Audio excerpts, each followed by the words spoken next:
नमस्कार बच्चों, आज हम पढ़ेंगे रचना के आधार पर वाक्य के भेद। लेकिन इससे पहले हम वाक्य के बारे में जान लेते हैं। सबसे पहले हम पढ़ते हैं कि वाक्य यानी वाक्य है क्या। तो पदों का ऐसा समूह जिसका अपना अर्थ हो वाक्य कहलाता है। या फिर हम ये भी कह सकते हैं कि दो या दो से अधिक पदों या शब्दों के सार्थक समूह को जिसका पूरा पूरा अर्थ निकलता है वाक्य कहलाता है। जैसे नदी के किनारे पेड़ हैं। अब इसी वाक्य को मैं उलट पलट करके बोलूं, जैसे किनारे नदी पेड़ के है, तो ये वाक्य नहीं है। ठीक है, ये निरर्थक वाक्य है क्योंकि इसका कोई अर्थ नहीं निकल रहा है। वाक्य क्या होगा? नदी के किनारे पेड़ हैं। अब वाक्य के दो अंग हैं, कौन कौन से? उद्देश्य यानी सब्जेक्ट, रमेश बाजार गया। अब इसमें देखिए रमेश क्या है? सब्जेक्ट है ना, करता है। तो ये क्या है? उद्देश्य। और बाकी का जो रह गया वो क्या कर रहा है? बाजार गया। तो ये क्या है? विधेय। ऐसे ही दूसरा क्या है इसका अंग? विधेय, यानी गाय घास खा रही है। तो गाय क्या है यहाँ पर? उद्देश्य। और घास खा रही है, ये क्या है? विधेय। तो हम इसको ऐसे भी कह सकते हैं कि जिसके बारे में, उद्देश्य किसको कहेंगे हम? जिसके बारे में कोई भी बात कही जाए उसे क्या कहेंगे? उद्देश्य।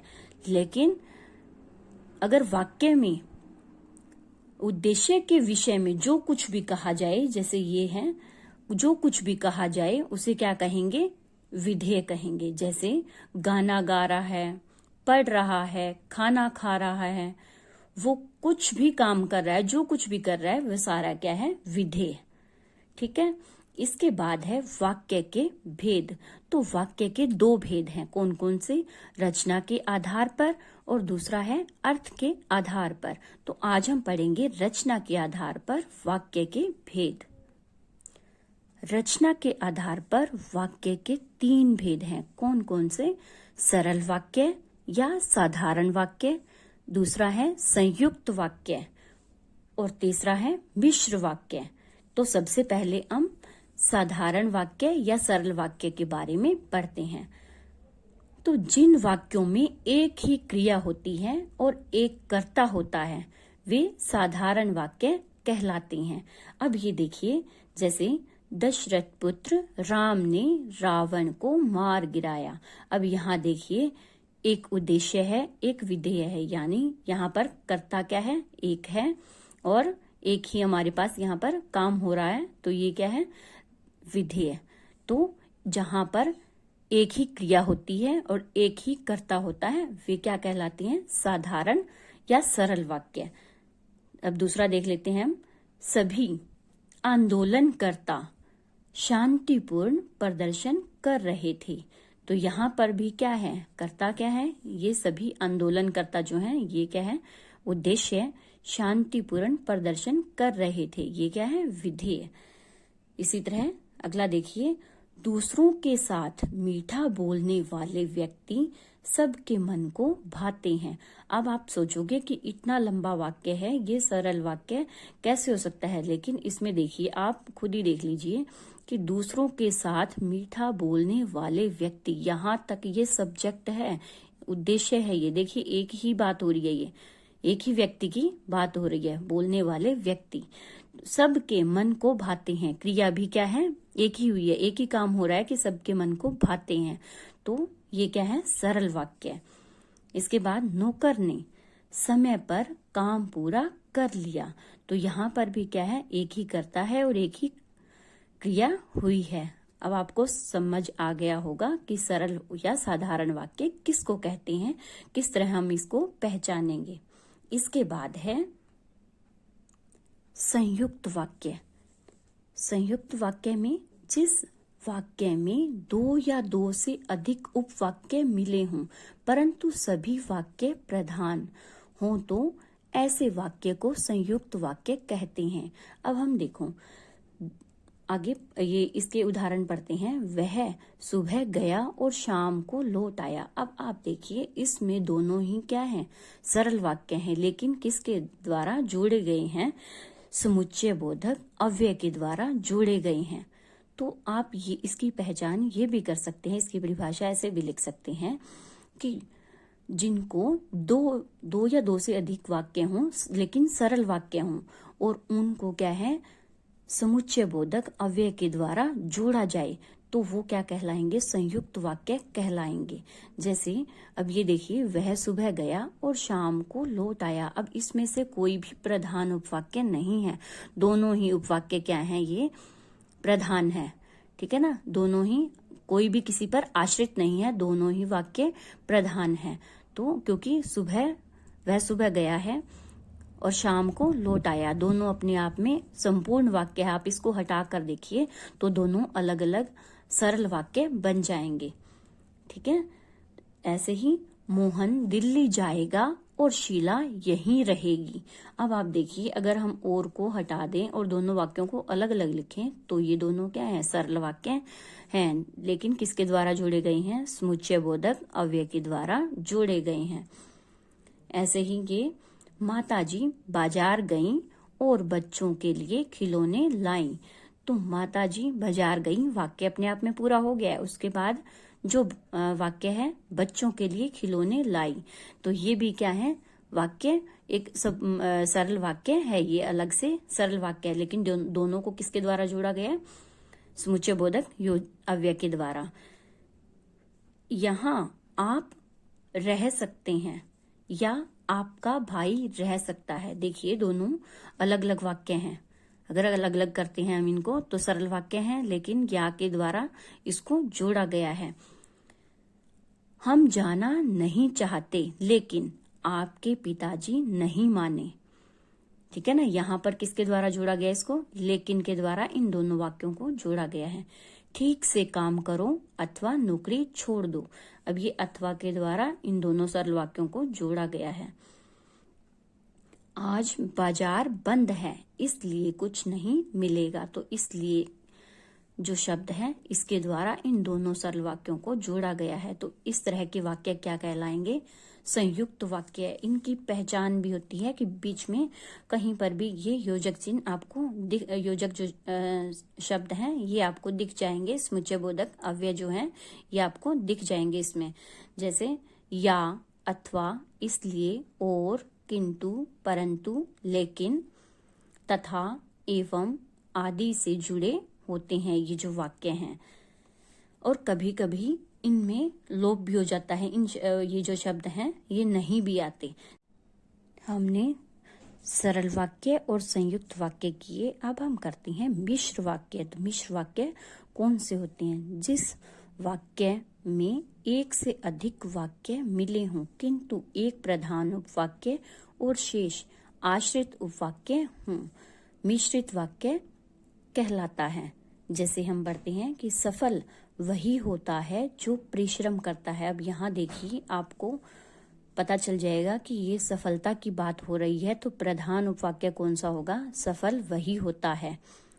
आश्रित उपवाक्य कौन सा होगा, अब जो परिश्रम करता है। इसके बाद ये देखिए, मैंने वही मकान खरीदा है जहां आप रहते हैं। अब मैंने वही मकान खरीदा है, यानी उसी जगह पे मैंने मकान खरीदा है, ये क्या है, प्रधान उपवाक्य है। जहां आप रहते हैं ये क्या है, आश्रित उपवाक्य है। पिताजी ने मुझसे कहा कि वे बहुत बीमार हैं।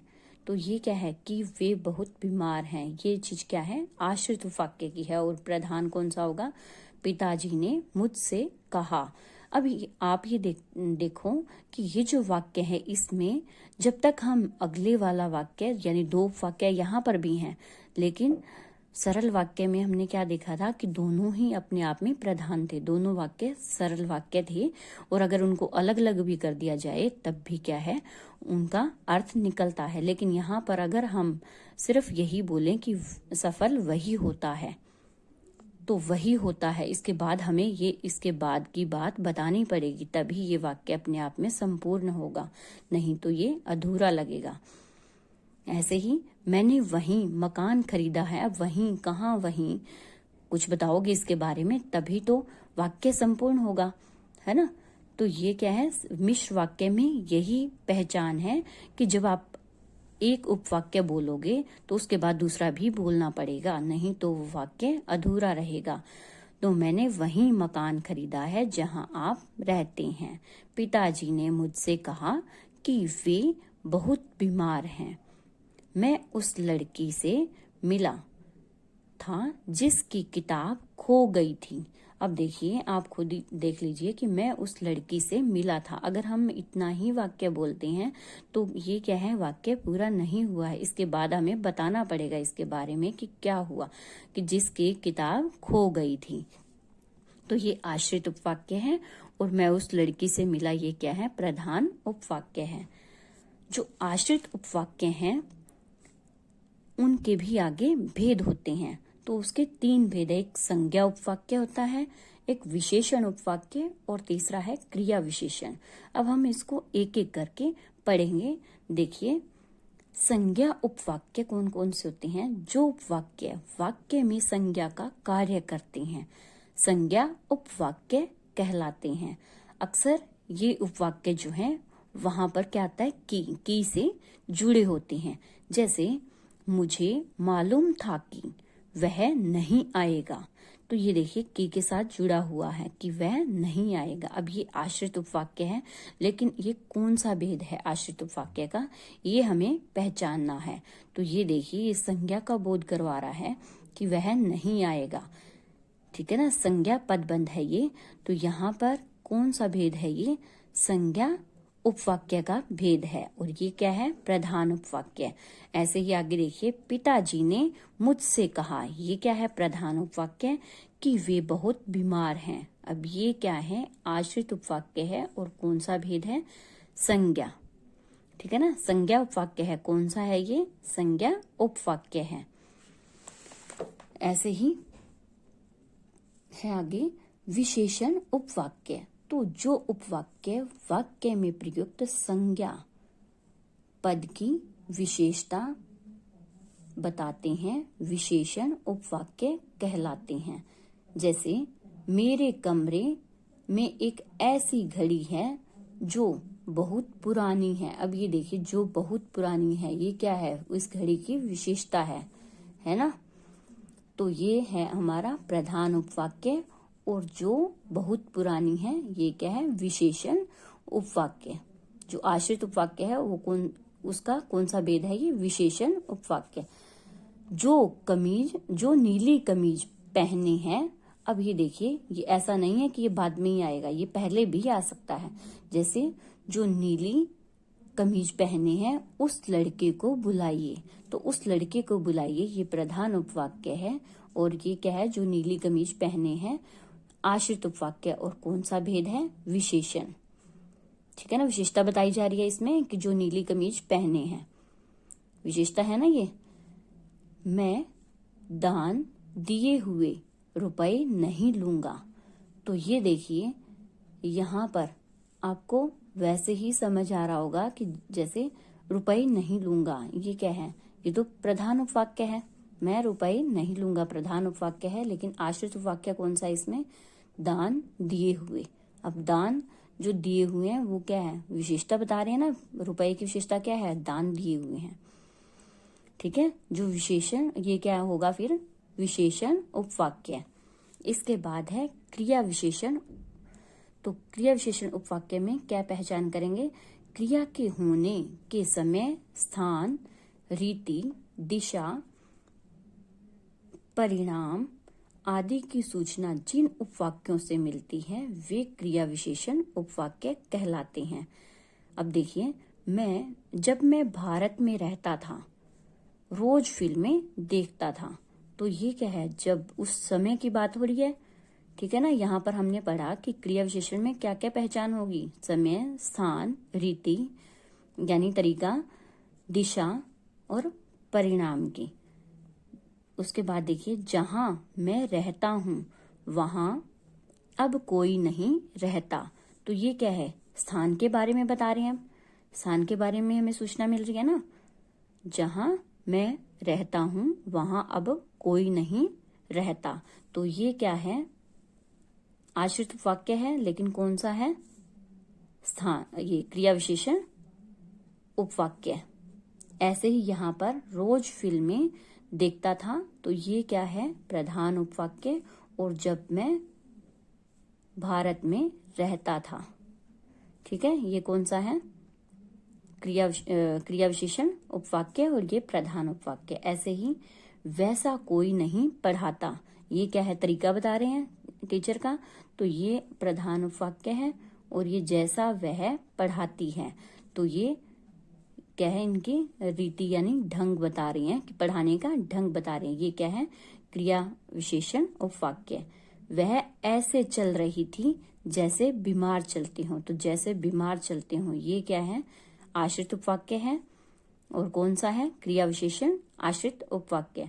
आशा है आप सभी को समझ आया होगा।